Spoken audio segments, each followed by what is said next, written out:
So great, welcome everybody, and so great to have Molly. Some new faces here, which is good. Well, let's get into some of the topics. What's on everyone's mind? What's alive for you? Does anybody have any urgent, burning thing that they need kind of addressed right away?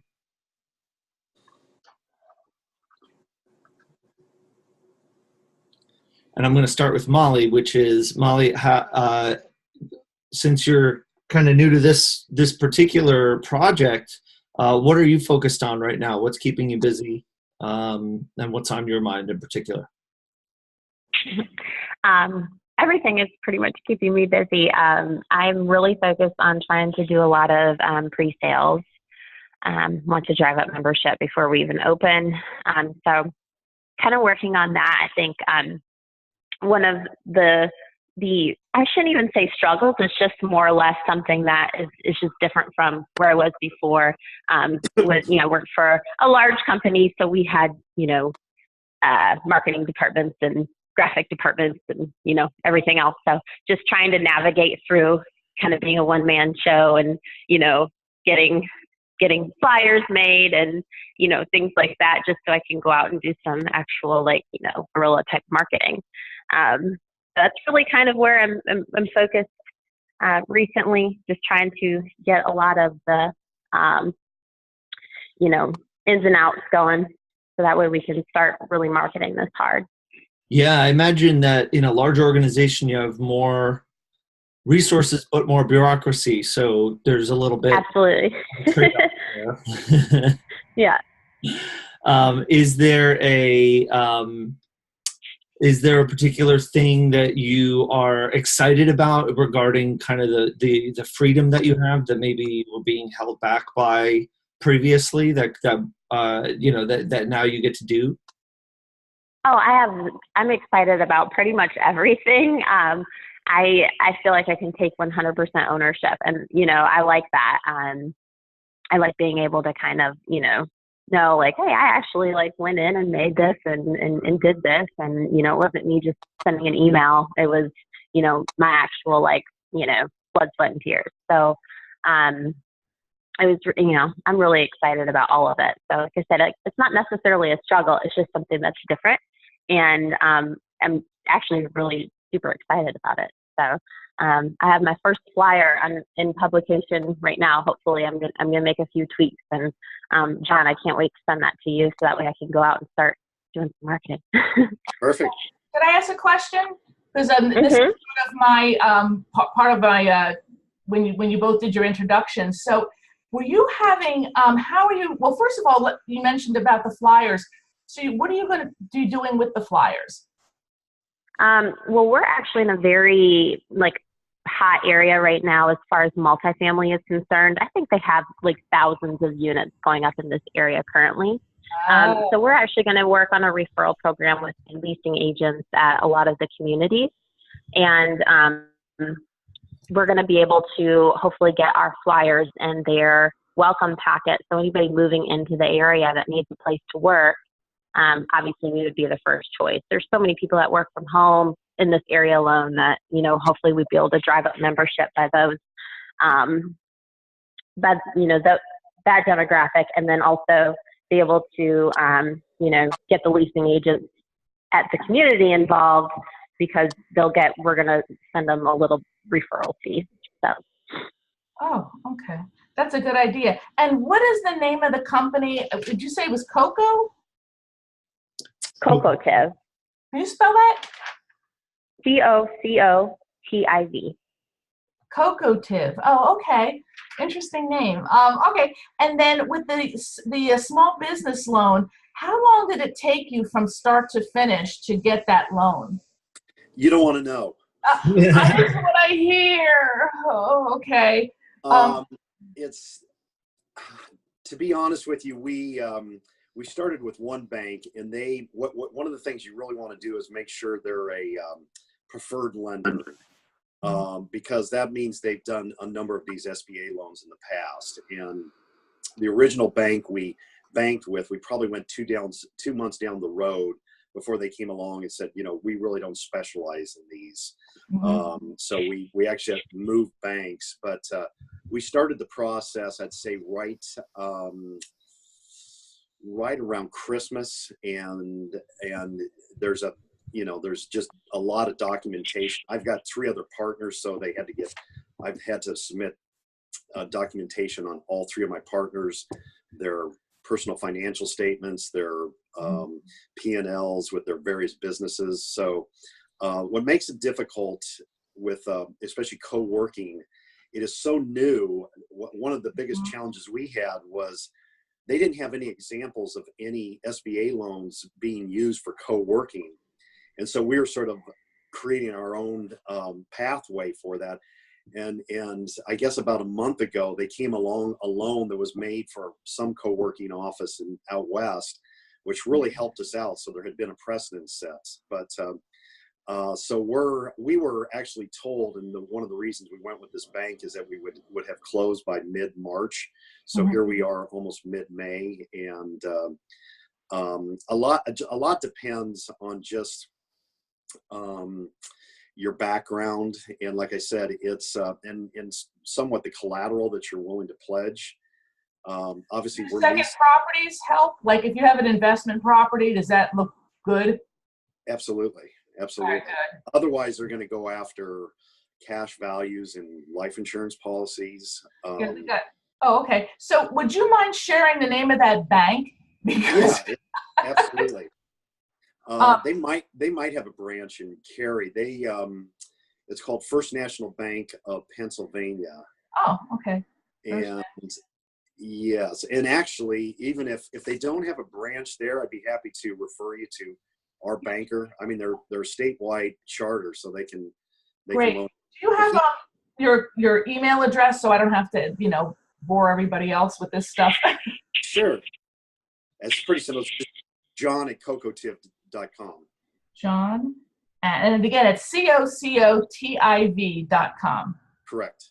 Cocotiv. Yeah, and y'all are welcome to have this conversation on the Google group as well, so we can all kind of copy in on it as well.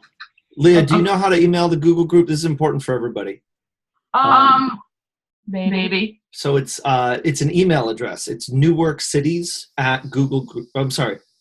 No, it's organizers-club@googlegroups.com. I was wondering what the hell that was. Okay, organizers. That's Nanette's job. Okay, Organizers Club. Yeah, you can also go to a link that I'm putting into the chat and post from the web. Yeah, that's how you can get a hold of everybody in the group all in one shot. Okay, and then one other question: how were you able, both you and Molly, able to get people to sign up when your space wasn't available to be seen? Was that difficult? Well, we were able to give tours. We finally got a temporary C of O, so we're allowed to bring people up there, even though there's, it's just pretty much a finished shell at this point with no furniture. But there was an article early on that came out, and we just had some initial interest. And Molly has more experience than I do, but she's always had the office space is usually the first to go because you can show that and people can envision that. But the open desk or flex space, that's a little hard to sell when there's not a desk to look at or tables and chairs. So we started as early as we could to start giving tours in the space. So Molly, did the pre-leasing actually start happening once you bought the space and were at least a space and you're able to walk through, or did you actually get pre-leasers before they even saw the space? Well, I came on board and we've had the space for a little while yet, but in my past experience, the minute that we closed on the space and were able to get in and give tours, we did.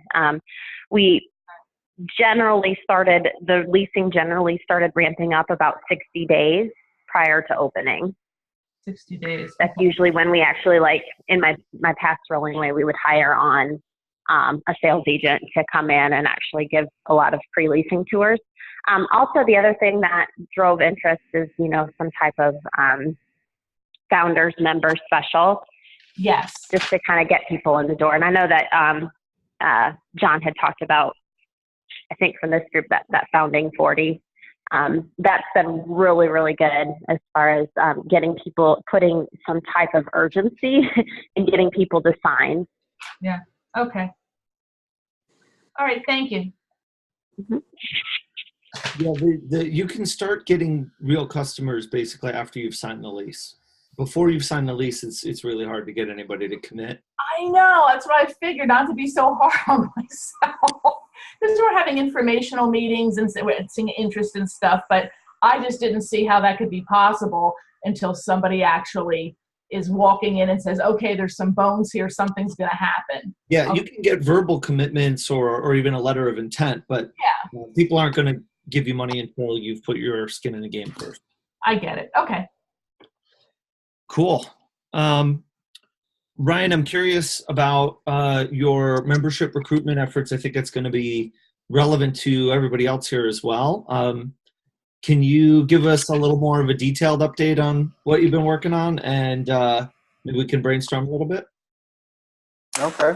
Well, I think I mentioned it before earlier, but we essentially, the parent organization that operates the space, we're a 501c3 nonprofit, and our big strength is programming, because we really do a lot of classes around entrepreneurship, graphic design, web design, and all that stuff. But we haven't necessarily pushed it as a part of, attracting people to the space. So one of the things I'm working on is setting up and scheduling our smaller classes, which will essentially be paid classes, where we're inviting people to come back later on during the week after the classes with a discounted day pass, like you mentioned before, so that we get people, used to having focused sessions in the space where they enjoy what they're doing. So let's say we do one on either web design or building your first WordPress site. We have the class, and then we invite people to come back later on like Thursday with a discounted day pass of like $5, where they come back to the space, they work for like 2 hours with a whole bunch of other people who are, focusing on the same thing. And then we work on, telling them like, oh, if you really like doing this, if you join as a member, you can get these sessions for free. So that type of thing. Another thing we were going to be working on was essentially creating a services list, because we have a very large group of people. Like, I think we have an email list of maybe 3,000? Yeah, we have an email list of about 3,000 people, and a lot of them are locally based here, and they have like a whole bunch of different services. So having like a tribe service list for people who are doing stuff in web design and all that stuff. So anybody who's connected to the tribe space will be able to, share their services with anybody else who's here. And then, of course, contacting those people who are on our list to come in as members, and then doing specific outreach to different organizations that meet in the area. Last week, I went to, what was it called? Our community empowerment group, which is like an organization that's a collective of different like faith-based organizations in the area. And it was a meeting of about like around 40 people. So I made sure to invite people back over to the space, and had a couple of conversations with people who do services for like small businesses.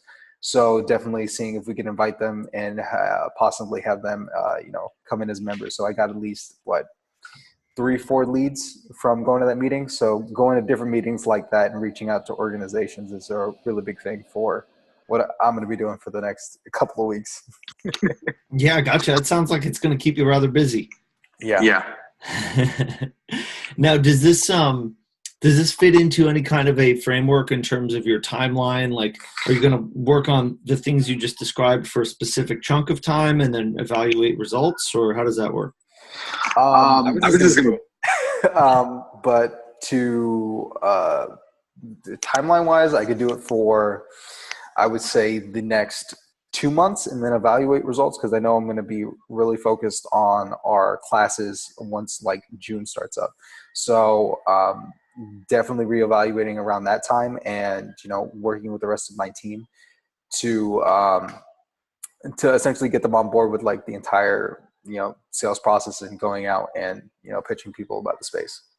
Gotcha. Yeah. The reason I ask is because, for some of these undertakings, there are certain things that we can do in perpetuity, and certain things that need to be treated more like a project where it has a beginning and an end. And I'm getting the sense that some of what you're doing is more, at least in the beginning, kind of, let's get this up and running. Let's see what works and what's not working. Or like, let's complete this task. And then after that, maybe there's an opportunity to say, okay, how do we do this as an organization on an ongoing basis? Like, what's kind of the regular thing? So it sounds like right now it's kind of, we're just doing a push. So there's this initiative, you're going to try to get new members for a period of time, and you're going to do all these things. And then at some point the push is over, and then you can say what worked really well, what didn't work so well, what was labor intensive versus what wasn't. Because what we want to know is like, what's the best effort to result ratio that you have. And some of these things, are going to be better than others. And it's probably going to be surprising in some way. What I found is that sometimes something's unexpectedly easy or effective, and something we thought was going to be a home run was a total whiff. So it helps if you have some kind of a framework. And the class calendar helps too. If okay, classes are ramping up and our attention is going to shift after this date, then you can say, right before that or right after that is a great time to, have a break point set for, your recruitment efforts, and then you can step back and reevaluate. Okay.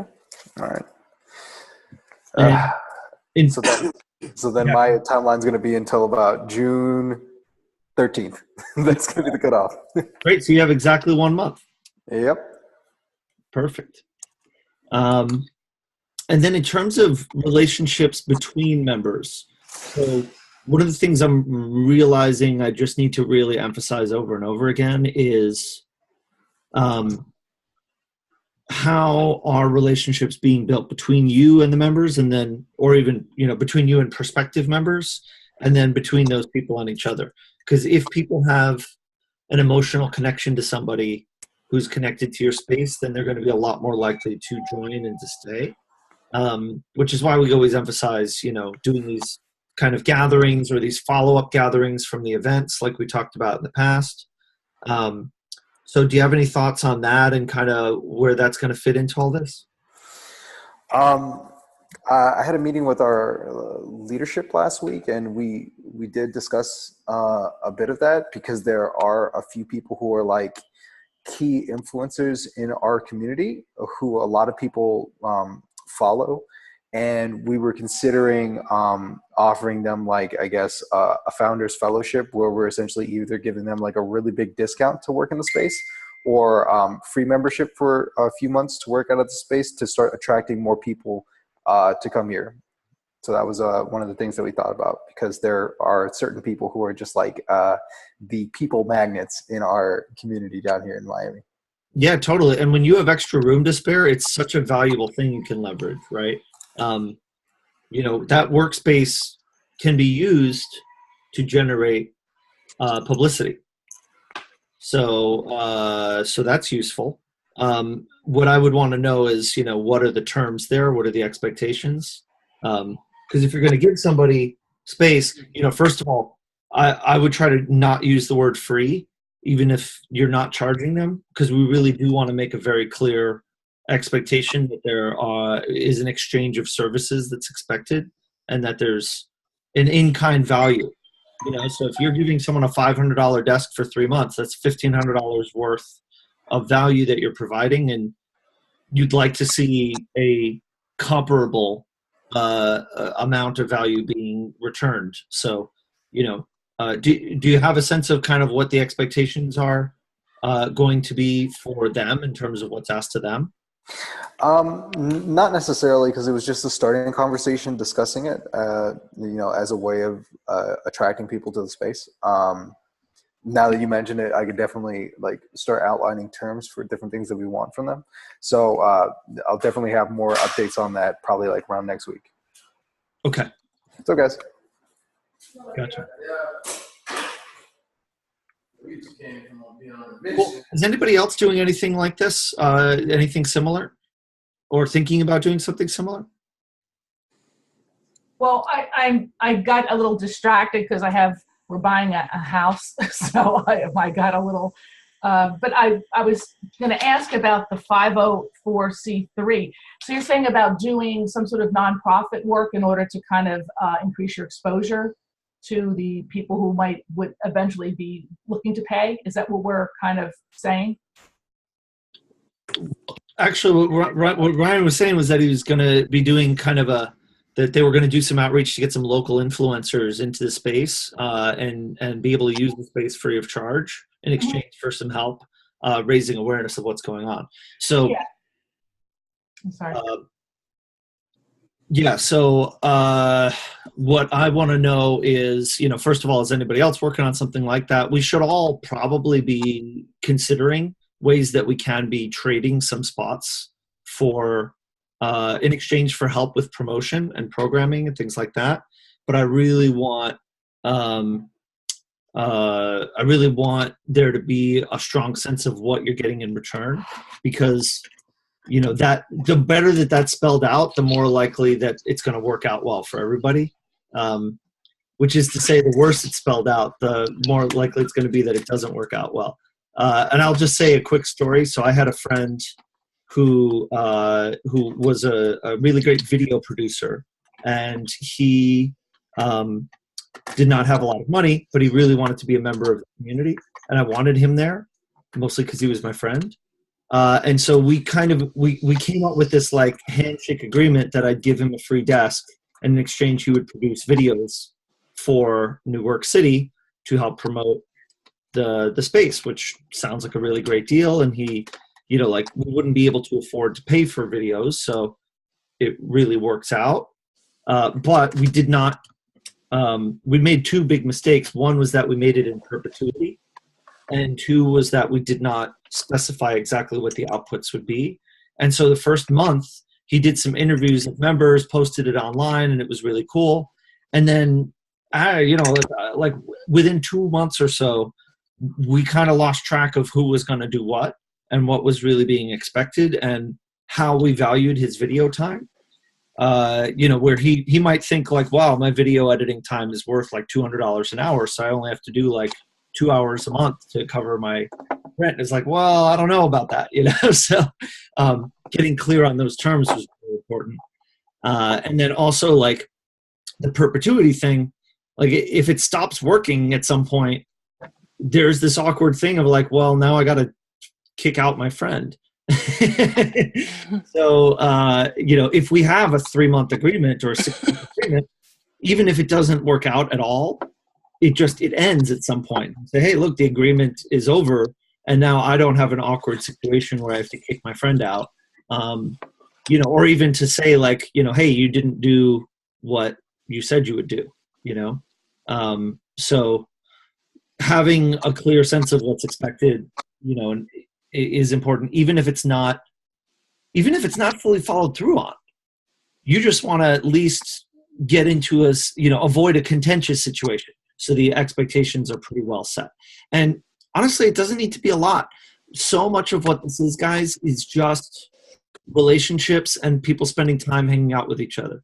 So if you have somebody who's doing a desk trade, to help you with promotion, look, all they have to do more than anything is physically do something that gets people to come hang out in the space. It could just be that they host a weekly lunch demo session, or or a talk, or whatever it is, something really lightweight and personal. But if they're putting some effort to get people to come to a program that they're hosting, then it's going to make a big difference. Because then it's not just you getting people in the door. And that's really what we want. We want other people being agents. And where you find that alignment is with their own interest. So, Ryan, maybe we can work with a specific example. Do you have a couple of people in mind that we can like workshop this with? Definitely, actually. The funny thing is I didn't think about it till just now. I just remembered two of the people in our space, well, actually three of them have similar agreements, but I don't think we actually wrote it down in writing. The PR and marketing firm that we have in the space, they're supposed to be doing PR and marketing for us, but I don't necessarily think we have like a set agreement for what they're supposed to do every month with that. We have a video producer who's, supposed to be doing video for our space, so that's another one. Oh, hey, yeah. And a lobbyist, but the lobbyist, that one's a little bit more solidified. So we can definitely talk about those. But the one that we definitely want to include in the space would be Lenora Porter. She's like an absolutely amazing user experience designer. Hey, Ori, what's up? High five. She's an absolutely amazing user experience designer. She's, building her own community and doing classes and stuff like that. And she actually came to our conference, and because she came to our conference, she decided that she wanted to make the change from being a school teacher to working in, tech as a UX designer. So she's definitely one person that we would love to have in the space with like the fellowship thing I was talking about. But I guess the best things to, have in terms with her would definitely be something like lightweight events that she has to do during the month to start getting people into the space. And I know that she definitely wants to do that with, her new group that she's building. So having the space available for her to do that would definitely be something I know she'd be excited about, and we could definitely get her to do that as part of, like, let's say, a 3-month agreement. And having the terms of when it ends is definitely something important that I didn't even consider. Yeah, it helps so much, because then you can set your expectations, and then you can say, hey, at the end of that 3 months, maybe you just re-up. Maybe you sit down and you say, hey, this is going great. Let's do it for another 3. But at that point, you might also say, well, hey, we're gonna find 5 more people like you. We're gonna package it all up, and these are the new terms of how it's gonna work. And that could make a big difference. So I have a couple of trade for services agreements happening. One of them is my architect and my marketer. So that's not, we have a contract. It's for a year with both of them. Actually, the architect's probably gonna be a little longer. And I'm not really looking for a whole lot of influencer stuff because I'm getting such great product from them in return. But then the other 2, one of them is going to be in charge of our nonprofit residency program, and she runs essentially a nonprofit for nonprofits, and knows so many people. And that's going to be great just to have her energy in the space and letting all her contacts know about it. Yes, Tony? Yeah, sorry, I have to step out for just a second, so can you guys amongst yourselves for a minute? Sure. And then, so the other person is my friend Ellie, who runs an event and space styling business. And she's kind of the opposite of the architect, where I'm not going to be getting a ton of services from her, but she is so influential, and just, again, her energy is amazing. And we'll have some, some KPIs for her. But she'll be in charge of just kind of making the space look amazing on a rotating basis, make it Instagrammable, stuff like that, and then just kind of bringing like a warm fuzzy element to what's next we're going to have in the kitchen, that sort of thing. So but mostly it's her circle of influence that we're really looking at. Jen, I'm sorry to interrupt you, but you said you found an event and space stylist. It's my friend. Yeah, she's an event and space stylist. Okay, and I'm sorry, because there's an opportunity for me to work with someone similar, and I was wondering, what did you get as far as, she's helping you with that, and is there something that you need to give her back in kind? Membership. It's membership, okay. Mm-hmm. Okay, thank you.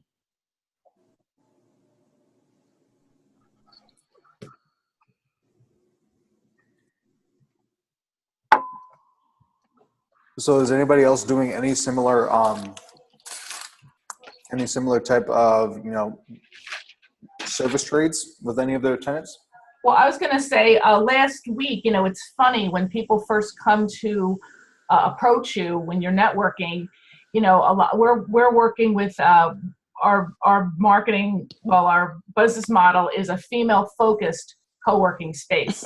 So since a lot of women that start businesses tend to be just on their own, solopreneurs, or maybe have one other employee, they don't have a lot of working capital. But I get approached a lot by coaches, holistic coaches and wellness coaches that do zone in on women. So this discussion is sort of helpful as far as I know they're probably not going to be interested in, getting a full-time office or necessarily staying, getting a desk 5 times a week. But it would be helpful maybe if one afternoon a week they would come in and give a talk during lunch or something about, how ways to take care of yourself, or some sort of mini coaching session. So I've been having these conversations that kind of start off with, well, what can you do for me? And then it ends up, well, what could I do for you? And maybe there can be some in-kind in the initial startup, period, just because it also gets more eyeballs in there. And I think once we start to get really established, I'm not sure how generous I'm going to be with my space, but at least in the beginning, I think it's definitely a way to get the word out. Yeah, actually a lot of holistic coaches too that focus on women in business. So that might be a good way to narrow it down. And if they come in, they obviously bring their sphere of influence as well that could potentially want space. I'm shocked at how many coaches there are. A lot of them are in these smaller groups, and hey, it's all fine. Like I said, at first I was like, we can get them to get a desk maybe once or twice. But I thought, no, I just don't see them doing that. I think they really need event space themselves. So it's how much event space to necessarily barter with them, maybe even more so than just a desk. But yeah, they're really, I hate to say it, but I don't know if there was a program that pumped a bunch of them out, but like they're a dime a dozen. So I don't know, we'll see. Coaching as an industry has grown so much. So yeah, it's definitely something. There's a lot of people, and I'd say more than anything, the relationship is what matters. So, there are probably a lot of coaches, every coach is on their journey one way or another. So it's more about, how does their journey align with yours, and, and culturally too, are they in a place where that vibe is going to really support what you're doing?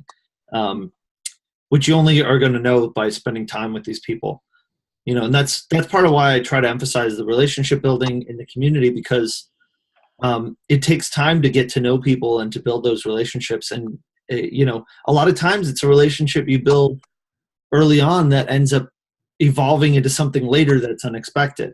So even somebody like Amber, who I'm working with now on her book, I've known her for 9 years, and then it just turned out, well, we happened to have a phone call, and she happened to need help with a thing I could help her with. And, it just kind of worked out that way, but we never could have seen it coming. So we knew that we had a kind of relationship where something was going to come of it, but that's going to change over time. So, one of the things we want to try to do with this is be as proactive about the strategy that we put into, who do we work with and why. So, we have this extra space. We can trade it to people in exchange for stuff, but it would be better if we can do that in a way that's a little bit structured and a little bit proactive, and might actually be able to help us, identify who to reach out to. So, in my mind, there are kind of at least 2, maybe 3 categories for this. One, which we've all talked about, but it helps if we can structure it to say, there's service providers. So we talk about the support village around your space. Your space needs like a network administrator. It needs a web developer. It needs a marketing person. It needs a lawyer. It needs a bookkeeper or accountant, right? So those 5 on their own, you're either going to pay someone to do it, you're going to do it yourself, or you're going to trade with someone for it.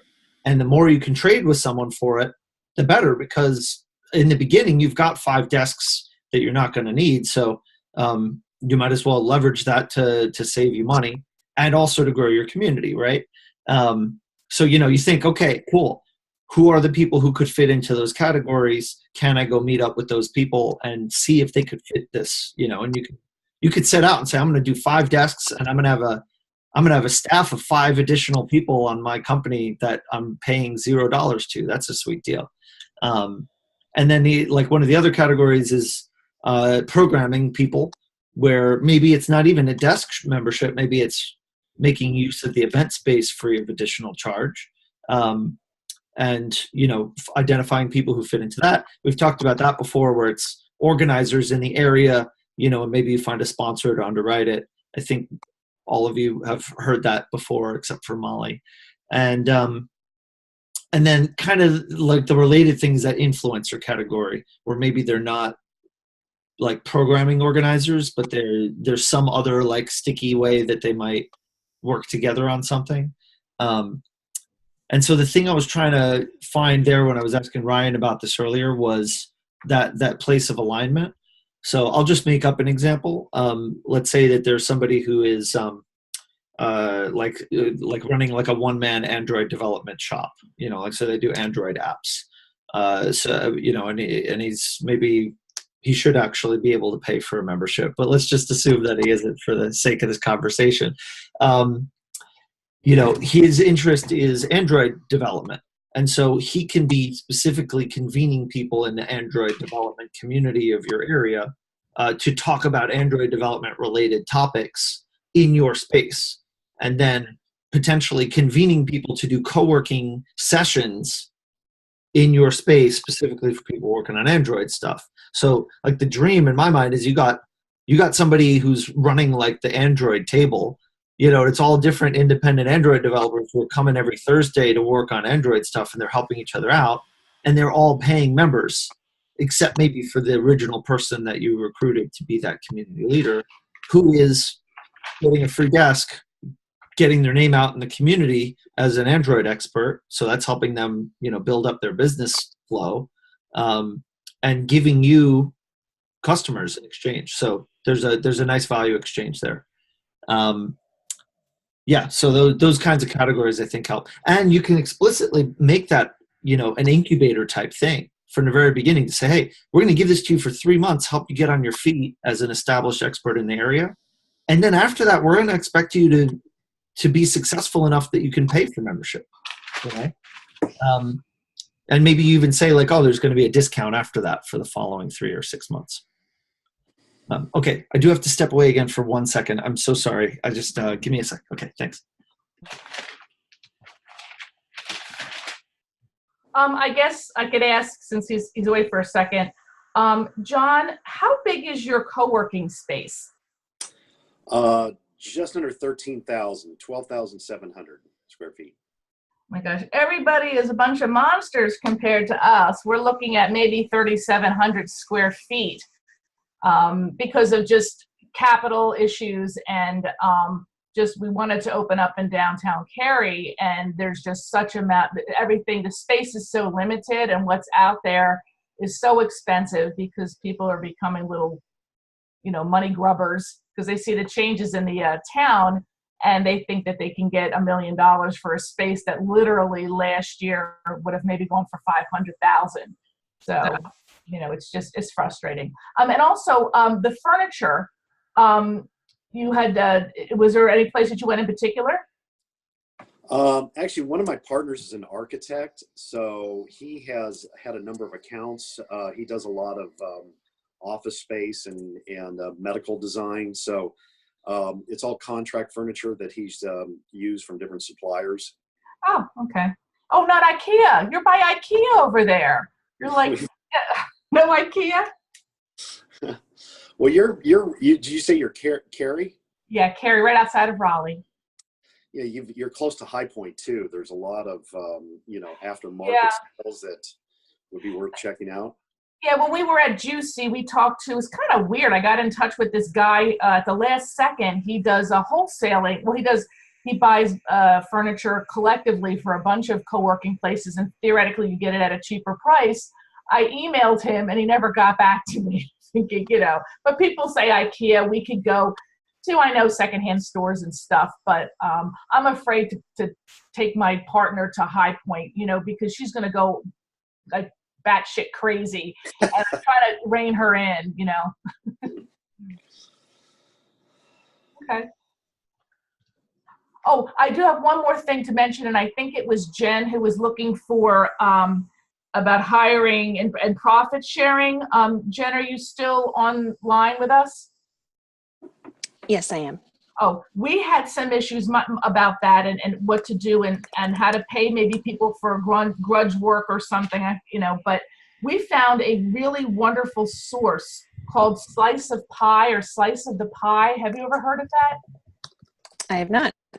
Well, you know what? Let me put that up because it gave us a wonderful way to do potential profit sharing down the road, how to, like my partner is not investing nearly as much money as I am, and how before when you actually make a profit, who gets paid first, and it just makes a lot of sense, and it takes out any sort of feeling, well, I did this, and resentment. It kind of puts everything out there and all the numbers out there. So I'll put that up on that, what is it, the Organizers Club? Would that be helpful? Yeah, or you can throw it into the chat, whatever. Okay. All right, thank you. Yeah, thank you. Cool. So what else do we have? And sorry, by the way, for stepping out. I have a family member leaving town for a week, so I need to be able to help them get out of Was that. it your mom? No, my dad. Oh. Business trip. Oh. Yeah. Ryan, you were asking about the co-working toolkit. Yeah, you bet. So just in case anybody else is wondering about this as well, it's kind of funny, but it is a Google Drive folder, and you can make copies of any of the materials in there if you need to be able to edit something yourself. So I'm just gonna, should I screen share this? I'm gonna screen share it. Why not? That'll be fun. Okay. Cool. All right. So so this is the co-working toolkit in here, just so we all know. And I'm gonna share it with Ryan. View. So I set everything to view only because otherwise people can break everything. And that's now good. Is it a space? Is it no? Or is it the parent company? Yeah, it is. Okay. So Code Fever. Ryan at CodeFeverMiami.com. Okay, we'll see. And then I use a nice little text expander to do, there it is. So then get all the welcome. I feel like I want to do a whole thing just on like weird little time savers that I use. Things like that, text expanders. Actually, I'll show you something real quick while we're at this. Can we do this? Yeah, we can do this. Okay, so I use this thing called aText, which is a little text expander application. So for something like the toolkit, so like this text is what I send to everybody when I share the toolkit. And so it's like, hey, everybody, here's access to all the materials, and, here's, make a copy, whatever. And so every time somebody joins the group, I have to send this out, and I need to be able to easily access it. So the text expander puts it in where I do, ::toolkit, and the text just pops out. So when I want to send out that invitation, that just shows up. So just to give you an example, this is so useful for member communications, which is why I'm showing you guys this stuff. When I type toolkit, wrong thing. There we go. So just poof, shows up. So that comes in handy. And I use this for emails to prospective members as well. So if I If I get an email from somebody who just shows up on the website without telling me anything, I put this, and then if it's like somebody who's interested, then I say like something like this, and that kind of thing. Anyway, that's my little random thing. I hope you like it. Very impressive. Yeah, so it's called A-Text. A-Text. There it is, show a text. For OS X. Or Mac OS, as they call it these days. Yeah, there you go. Tony, is that an extension on your Gmail? So do you need like a Gmail account in order to get that extension, or is that something you could just get? Yeah, it's just on the computer. I also have a application for Gmail called Canned Responses, which I can show you as well. Canned Responses is a lifesaver. So it's the same idea, except it's in the Compose window. Can you guys see my email right now? Mm-hmm. Yeah. So this is just in Gmail. You can install this yourself. There's no plugin, but it does this, and then you just pop in something, and the text just shows up in the body of the email. So I can say, like, when somebody joins the Organizers Club, I send this, and it's the whole welcome thing for joining the Organizers Club. And so I'll usually replace this with, something like that.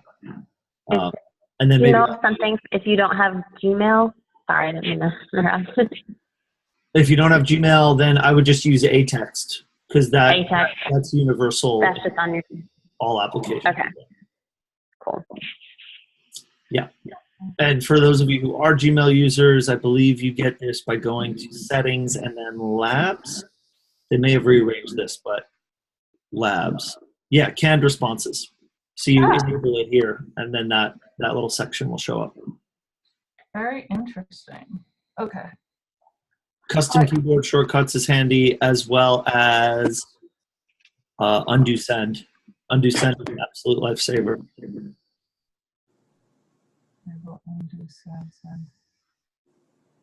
What's that for? What do you mean undo send?